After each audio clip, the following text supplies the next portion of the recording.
தற்போது கிடைத்துள்ள அண்மை செய்தி. திருச்சியில் ஜபில் எலக்ட்ரானிக்ஸ் தயாரிப்பு தொழிற்சாலை அமைக்க 2000 கோடி ரூபாயில் ஒப்பந்தம் கையெழுத்தாகியுள்ளது. தற்போது இதுகுறித்த கூடுதல் தகவல்களை தருவதற்காக தலைமை செய்தியாளர் சிவா இணைப்பில் இருக்கிறார். வணக்கம் சிவா, இது குறித்தான கூடுதல் தகவல்களை விரிவாக பதிவு பண்ணுங்க. பவித்ரா, முதலமைச்சருடைய அமெரிக்க பயணம் என்பது தமிழகத்திற்கு தொழில் முதலீடுகளை ஈர்ப்பதற்கும் தொழில் முதலீட்டாளர்களை சந்திப்பதற்குமான ஒரு பயணமாக இருக்கிறது.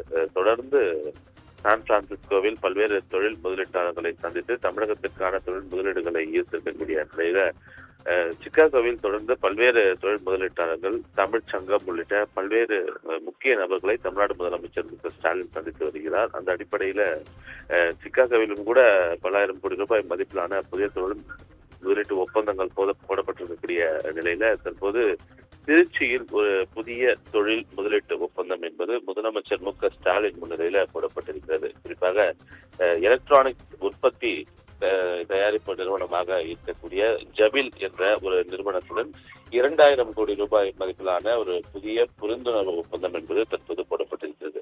இந்த ஜபில் எலக்ட்ரானிக்ஸை பொறுத்தவரை உலகின் முன்னணி நிறுவனங்களாக கருதப்படக்கூடிய ஆப்பிள், சிஸ்கோ, HP உள்ளிட்ட பல்வேறு முக்கிய நிறுவனங்களுக்கு எலக்ட்ரானிக்ஸ் தயாரிப்பு பொருட்களை அவர்கள் உற்பத்தி செய்து வழங்குகிறார்கள்.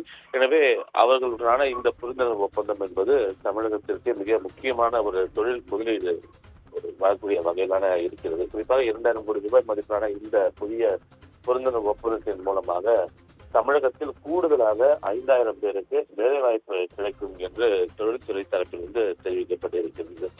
குறிப்பாக ஆப்பிள் சப்ளையர்கள், அதே போல பாக்ஸ்கான், பெகட்ரான், டாடா எலக்ட்ரானிக்ஸ் உள்ளிட்ட பல்வேறு சப்ளையர்களை இந்த ஜபில் எலக்ட்ரானிக்ஸ் நிறுவனம் வைத்திருக்கக்கூடிய நிலையில அவர்களுக்கு தேவையான உற்பத்தி பொருட்கள், குறிப்பாக எலக்ட்ரானிக்ஸ் பொருட்களுடைய தேவை என்பது அதிகமாக இருக்கிறது. அதனை உற்பத்தி செய்யக்கூடிய ஒரு நிறுவனமாக இந்த ஜபில் எலக்ட்ரானிக்ஸ் இருக்கக்கூடிய நிலையில அவருடைய இந்த உற்பத்தி மையம் என்பது தமிழ்நாட்டின் திருச்சியில் விரைவில் அமைக்கப்பட இருக்கிறது. அதற்கான புரிந்துணர்வு ஒப்பந்தம் தான் தற்போது முதலமைச்சர் ஸ்டாலின் முன்னிலையில் போடப்பட்டிருக்கிறது. எனவே இந்த ஜபில் எலக்ட்ரானிக்ஸ் நிறுவனம் தங்களுடைய உற்பத்தியை தொடங்கும் போது 5000 பேருக்கு தமிழகத்திலிருந்து வேலைவாய்ப்பு நேரடியாக கிடைப்பதற்கான ஒரு வாய்ப்புகள் இருப்பதாக தொழில்துறை தரப்பிலும் தெரிவிக்கப்பட்டிருக்கிறது. பவித்ரா, அண்மை தகவலுக்கு நன்றி சிவா.